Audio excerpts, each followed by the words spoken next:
CRPF tradesman की जो ढेरों वैकेंसी निकली थी, जिसके अंदर अब रिटर्न एग्जाम कंप्लीट हो चुका है। अब जिनका रिटर्न एग्जाम हो चुका है, अब वो आगे की क्या तैयारी करे, इसी प्रकार के सारे सवालों का जवाब लेकर इस वीडियो में आया हूं। जय हिंद दोस्तों, मैं हूं Jogendra commando, physical trainer, fitness coach. आप सबके अपने यूट्यूब चैनल जोगेंद्र कमांडो पे हार्दिक स्वागत करता हूं। तो दोस्तों, स्वस्थ रहो, मस्त रहो और इसी प्रकार से चैनल पे प्यार बरसाते रहो। तो दोस्तों, वीडियो शुरू करने से पहले अगर आपने अभी तक हमारे यूट्यूब चैनल को सब्सक्राइब नहीं किया हो तो चैनल को सब्सक्राइब कर बेल नोटिफिकेशन को ऑन कर दीजिएगा, जिससे कि भविष्य में इसी प्रकार की इंफॉर्मेटिव जानकारी आपको समय समय पर मिलती रहे। तो चलिए बिना किसी देरी के वीडियो शुरू करते हैं।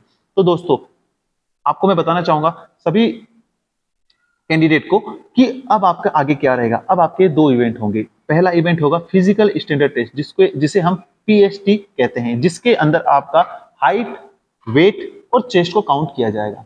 तो इसी के अंदर हम चलते हैं कि क्या क्या आपको रहेगा। तो सबसे पहले मैं आपको बताना चाहूंगा जो नोटिफिकेशन के मुताबिक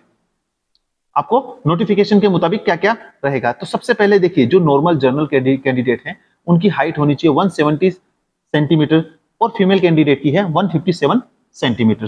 तो इतनी आपकी हाइट होनी चाहिए। अब जिस कैंडिडेट को हाइट के अंदर रिलैक्सेशन मिलेगा, छूट मिलेगी, वो इस प्रकार से है। जैसे कि एसटी कैंडिडेट हैं तो 62.5 और फीमेल के लिए 150 सेंटीमीटर। अब इसी प्रकार से अगर हम चलते हैं, जैसे कि जो नॉर्थ ईस्ट स्टेट के हैं और शेड्यूल ट्राइब कैंडिडेट में आते हैं, उनकी जो हाइट है 157 होनी चाहिए बॉयज के लिए और फीमेल के लिए 147.5। अब इसी के अंदर हम चलते हैं लेफ्ट विंग एक्सट्रीमिस्ट, यानी कि जो एलडब्ल्यू इलाके से आते हैं, उनकी हाइट होनी चाहिए 160 सेंटीमीटर बॉयज के लिए और गर्ल्स के लिए है 147.5 सेंटीमीटर्स। अभी इसके अंदर अगर हम देखें तो जो कैंडिडेट जो है कुमाऊनी है, डोगरास है, मराठास है, ये जो कैंडिडेट हैं जिनके स्टेट के अंदर ये हाइट की छूट दी गई है, जैसे कि हम नॉर्मली देख सकते हैं आसाम से, हिमाचल प्रदेश है, Jammu and Kashmir and Leh and Ladakh. इसके जो कैंडिडेट हैं उनकी हाइट है 165 और फीमेल कैंडिडेट है 155। अब इसके अंदर अगर हम देखें नॉर्थ ईस्ट के अंदर जो कैंडिडेट को छूट मिलेगी, जैसे अरुणाचल प्रदेश है, मणिपुर है, मेघालय है, मिजोरम है, नागालैंड है, सिक्किम है, त्रिपुरा, उसमें 162.5 और फीमेल के लिए 152.5 है। अब अगर हम जिस प्रकार से आगे बढ़ेंगे तो इस प्रकार से 157 है, ये जो है छूट दे रखी है और इसके अकॉर्डिंग ही आपका वेट होना चाहिए। अगर हम देखें नॉर्मल जो जनरल कैंडिडेट हैं उसके लिए, जनरल और ओबीसी के लिए 80 सेंटीमीटर है चेस्ट, और फुलाने के बाद यानी कि एक्सपेंड करने के बाद 5 सेंटीमीटर फूलनी चाहिए। यानी कि ऐसा नहीं है कि आपका 80-85 होगा। आपने अगर 87 हुआ तो 87 से अगर आप जब उसे फुलाएंगे तो 92 होना चाहिए।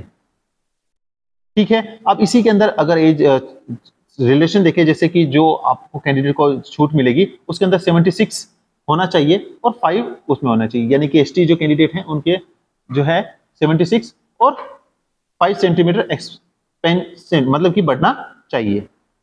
ये रहा आपका फिजिकल स्टैंडर्ड। ये अगर आपको चाहिए कि मतलब आपके मन में सवाल होगा कि मेरी हाइट 150 है, मुझे कितना वेट चाहिए, तो उसके लिए मैंने एक डेडिकेटेड वीडियो बना रखा है। वो मैं आपको कमेंट बॉक्स में उसका लिंक आपको आई बटन और डिस्क्रिप्शन में लिंक दे दूंगा, आप जाकर वहां पर चेकआउट कर लीजिएगा। अगर आपका वेट ज्यादा है तो मेहनत कर उसे कम कर लीजिएगा, और अगर आपका वेट कम है तो मेहनत कर या खा पी कर आप मोटे तंदुरुस्त हो जाइएगा, जिससे कि आपको फिजिकल स्टैंडर्ड टेस्ट के अंदर किसी प्रकार का कोई भी परेशानी ना हो।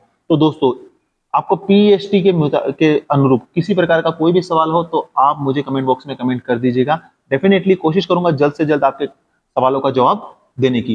तो दोस्तों, अगर आपको ये वीडियो पसंद आया हो तो वीडियो को एक लाइक जरूर कीजिएगा। अगर आपने अभी तक भी हमारे यूट्यूब चैनल को सब्सक्राइब नहीं किया हो तो चैनल को सब्सक्राइब कर बेल नोटिफिकेशन को ऑन कर दीजिएगा, जिससे कि भविष्य में इसी प्रकार की इंफॉर्मेटिव जानकारी आपको समय समय पर मिलती रहे। तो दोस्तों, इसी के साथ अलविदा, सब्बा खैर, शुभ रात्रि, जय हिंद, जय भारत।